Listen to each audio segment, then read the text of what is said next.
ఆగమ్మా, ఎక్కడికి పారిపోతావు? వద్దు ప్లీజ్.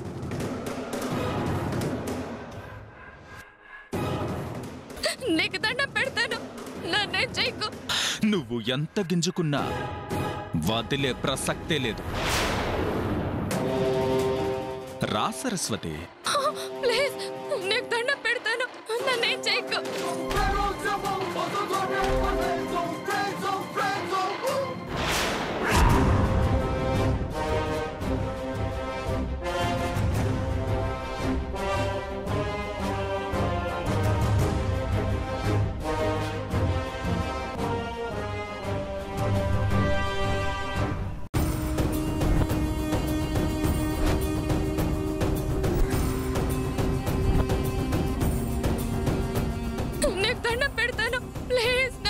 సరస్వతి,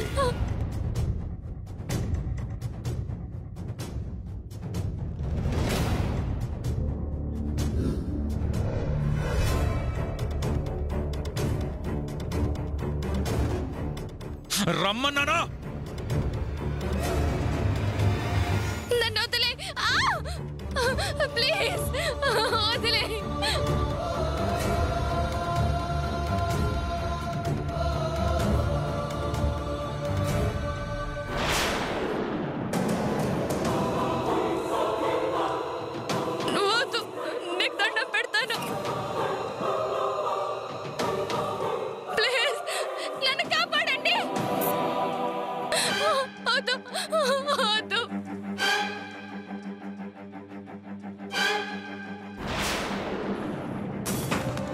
సరస్వతి, సరస్వతి,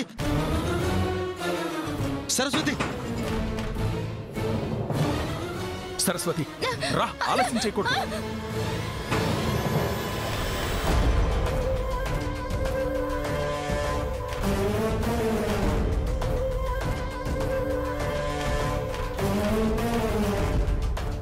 రా సరస్వతి, ఇంకా ఆలస్యం చేయకూడదు.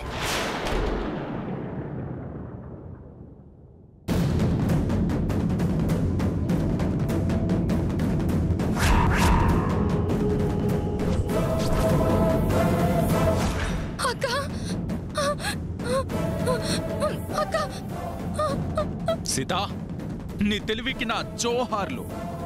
దొంగ చేతికి తాళాలిచ్చినట్టు నీ ఇంట్లోనే బంధిస్తే కనిపెట్టలేవు అనుకున్నాను, కానీ కనిపెట్టేశావు. సరస్వతి, నీకేం భయం లేదు, వీడు నిన్నేం చేయలేడు. మీరు కూడా సరస్వతిని కాపాడలేరు. రావే.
నాకు దక్కనిది ఎవ్వరికి దక్కనివ్వను.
సరస్వతి అయ్యో సరస్వతి సరస్వతి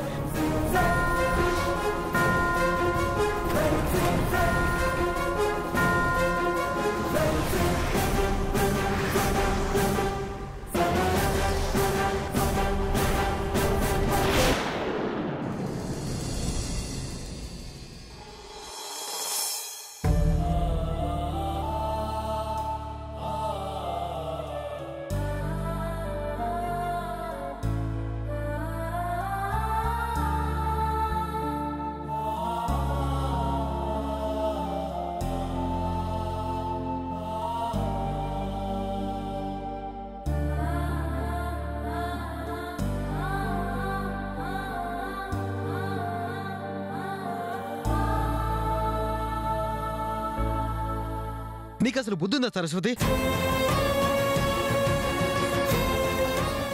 నేను వదిన నచ్చకపోతే మేమేంటో అర్థమయ్యే వరకు మాకు దూరంగా ఉండాలి. కానీ అర్ధరాత్రి పూట ఆ నీచుడు ఫోన్ చేస్తే వెనక ముందు చూసుకోకుండా వెళ్ళిపోతావా? నీకేమన్నైతే నేను తట్టుకోగలనా? అసలు బతికుండగలనా?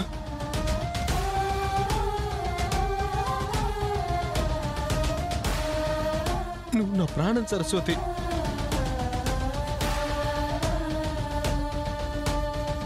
నువ్వు నాకు దూరంగా ఉంటే అన్నయ్య వదిలిని కలవాలనే బాధ తప్ప, లేదంటే జీవితాంతం నీ సంతోషం కోసం నీకు దూరంగానే ఉంటూ నేను చూస్తూ కలకాలం గడిపేస్తాను సరస్వతి.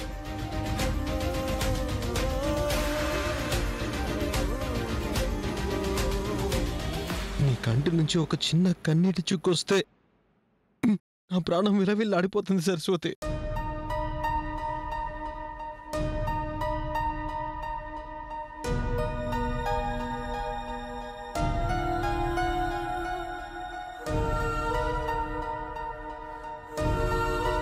సర్లే శ్రావణ్, తనేదో తెలియక చేసింది. ఇప్పుడు తెలుసుకుంది కదా, వదిలేసేయ్. అది కాదు వదిన. నువ్వు తెలివిగా సరస్వతి జాడ తెలుసుకున్నావు కాబట్టి సరిపోయింది. లేదంటే నా ప్రేమ సంగతి తరువాత. ఆడపిల్లగా తన జీవితం నాశనం అయి ఉండేదిగా.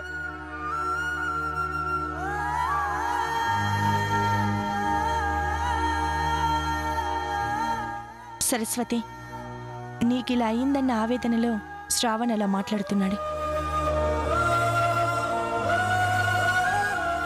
ఇప్పటికైనా వీర్రాఘవ నిజ స్వరూపం తెలుసుకో సరస్వతి. తనకి నీ మీదున్నది ప్రేమ కాదు, కేవలం మా మీద పంతం సాధించటం కోసం నిన్నో పావులా వాడుకున్నాడు. దానికోసం తెగించి నిన్ను పాడు చేయాలని కూడా అనుకున్నాడు. కానీ శ్రావణ్ అలా కాదు, తనది స్వచ్ఛమైన ప్రేమ.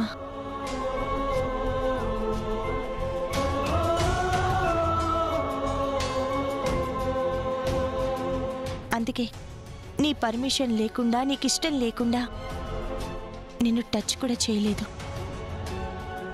సరస్వతి, ఇలా జరిగింది కాబట్టి అడ్వాంటేజ్ తీసుకొని నీకు చెప్పడం లేదు.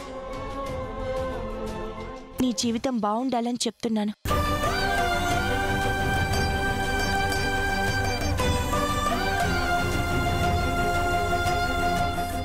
మంచిని కొంచెం ఆలస్యంగా తెలుసుకున్నా పర్వాలేదు. వీర్రాఘవ లాంటి చెడ్డవాణ్ణి మాత్రం ముందు అర్థం చేసుకుని దూరంగా ఉండాలి.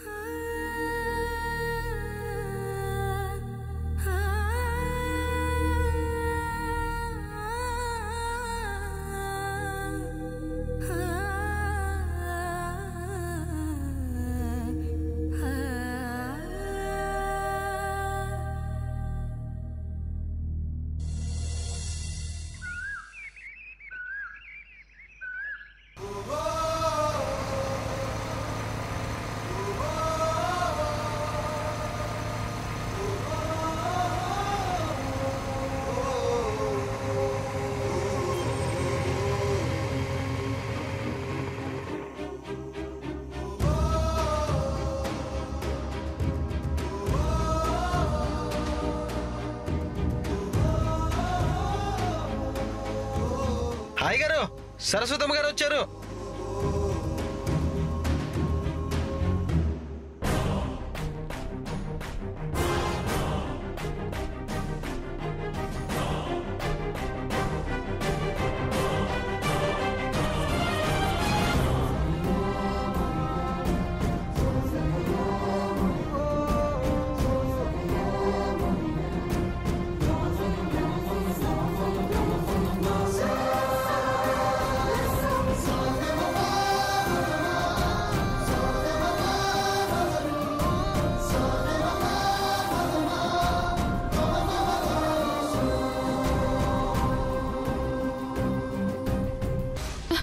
సరస్వతి, చెప్పకుండా ఎక్కడికి వెళ్ళిపోయావు? అందరూ ఎంత కంగారు పడ్డామో తెలుసా? అయ్యో, చేతికి కట్టేంటి? అసలేమైంది?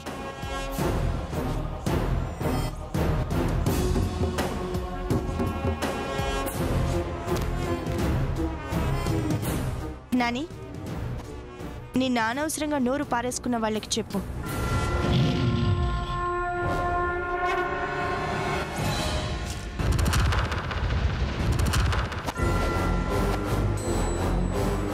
నేను ఆవేశంలో చేసిన తప్పుకి అనర్థాలు జరుగుతున్నాయని నన్ను నిలదీయడం కాదు, ఆలోచన లేకుండా మాటలు జారడం అంతకంటే దారుణమని చెప్పు.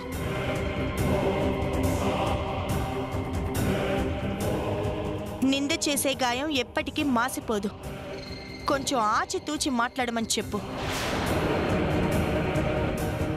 మీ అన్నయ్య ఊహించుకున్నట్టు ఏం జరగలేదు.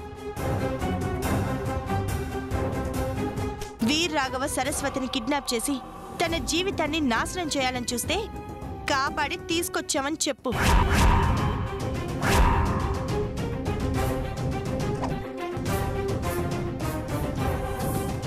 అవును పెద్దన్నయ్య, వీర్రాఘవ సరస్వతిని కిడ్నాప్ చేసి తాతగారిని బామ్మని కట్టేసి వాళ్ళ ఇంట్లోనే తనను బంధించాడు.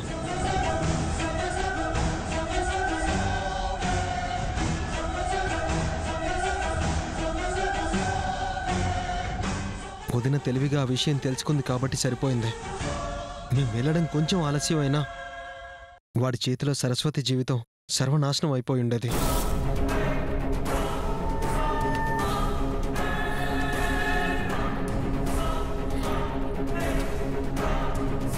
ఇప్పటికైనా మంచేదో చెడేదో తెలుసుకో.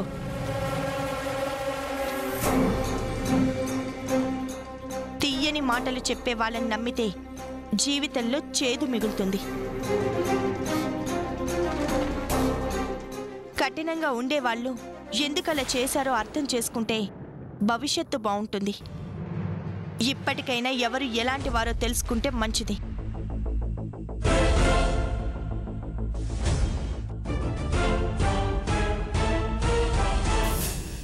పదండి వెళ్దాం. సరస్వతి,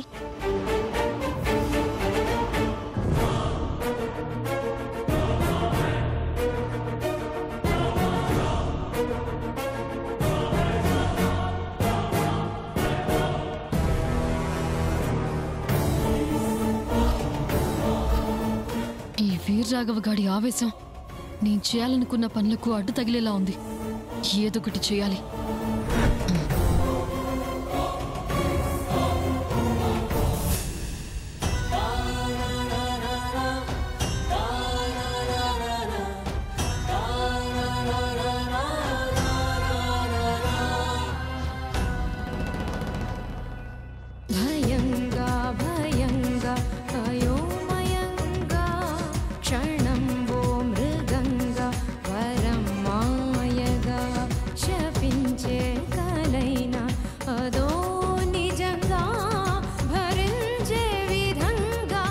కోసం తెగించి నిన్ను పాడు చేయాలని కూడా అనుకున్నాడు.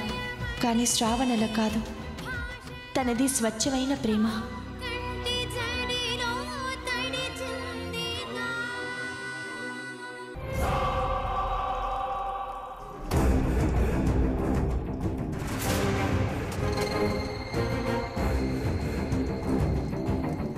ఇదేంటి ఒంటరిగా తెగ ఆలోచించేస్తోంది? దీని మైండ్ సీత వాళ్ళ వైపు డైవర్ట్ కాకముందే అడ్డుపడాలి.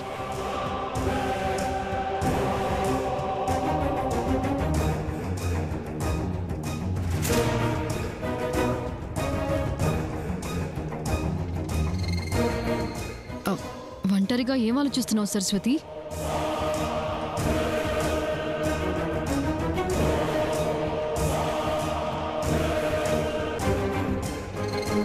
సారీ సరస్వతి, ఆ వీర్రాఘవ గాడు నీ పట్ల ఇలా ప్రవర్తిస్తాడని నేను అస్సలు ఎక్స్పెక్ట్ చేయలేదు.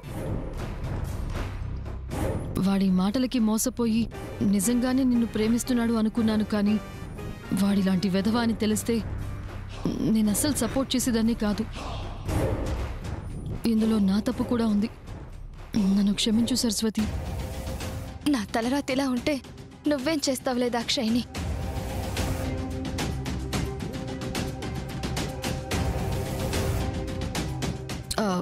బాధపడకు సరస్వతి, జరిగిందేదో జరిగిపోయింది, వదిలేసి. నా పరిస్థితి ఏంటో నాకే అర్థం కావడం లేదు దాక్షాయిని. నేను ఎవరి దగ్గరైతే ఉంటూ ఏ మనుషులైతే ద్వేషిస్తున్నానో ఈరోజు వాళ్లే ప్రాణాలకు తెగించి నా జీవితం నాశనం కాకుండా అంటుపడ్డారు. దీన్ని నేను ఎలా తీసుకోవాలో కూడా అర్థం కావడం లేదు. నేను తప్పు చేస్తున్నానో ఒప్పు చేస్తున్నానో కూడా తెలియడం లేదు.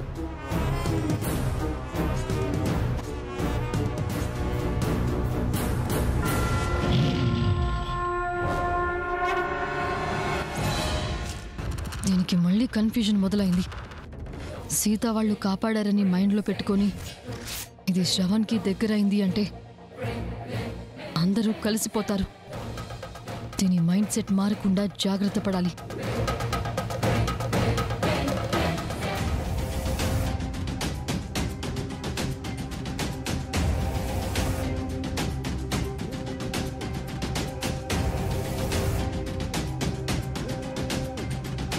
మన ఇంటికొచ్చే ఏ ఆడపిల్లైనా మన కారణంగా కన్నీరు కార్చకూడదు.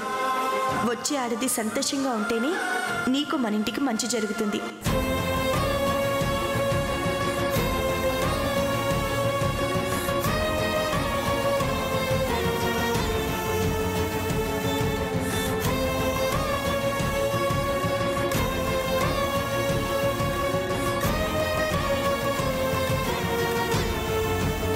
ఆనాడు లోకం రాముడి మీద నింద వేసినందుకు సీతమ్మ తల్లి శిక్ష అనుభవించింది. ఈనాడు ఏ పాపం తెలియని రామరాజుని భార్య సీతే లోకం ముందు తలదించుకునేలా చేసి శిక్ష వేసింది.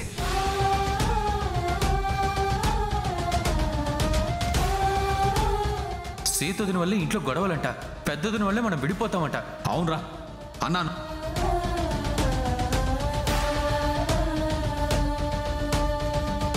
తల్లిలా చూసుకున్నందుకు బాగా బుద్ధి చెప్పావు. ఇదంతా నీ చలవే. నన్నొక తల్లిలా ఆదరించిన వదిన పట్ల నేనెందుకింత మూర్ఖంగా ప్రవర్తించాను? వీర్రాఘు మంచివాడు కాదు కాబట్టే శ్రవణ్తో బలవంతాన సరస్వతి మెడలో తాళి కట్టించాను అని వదిన చెప్తున్నా కూడా అది నేను అర్థం చేసుకోకపోగా అన్నయ్యని ఎందుకు రెచ్చగొట్టాను? చిన్నవాళ్ళైనా శ్రవణ్లో నానిలు అర్థం చేసుకున్నంత కూడా వదిని నేను ఎందుకు అర్థం చేసుకోలేకపోయాను? వదిని నేను చాలా బాధ పెట్టాను. వెంటనే వెళ్ళి వదిని క్షమాపణ అడగాలి.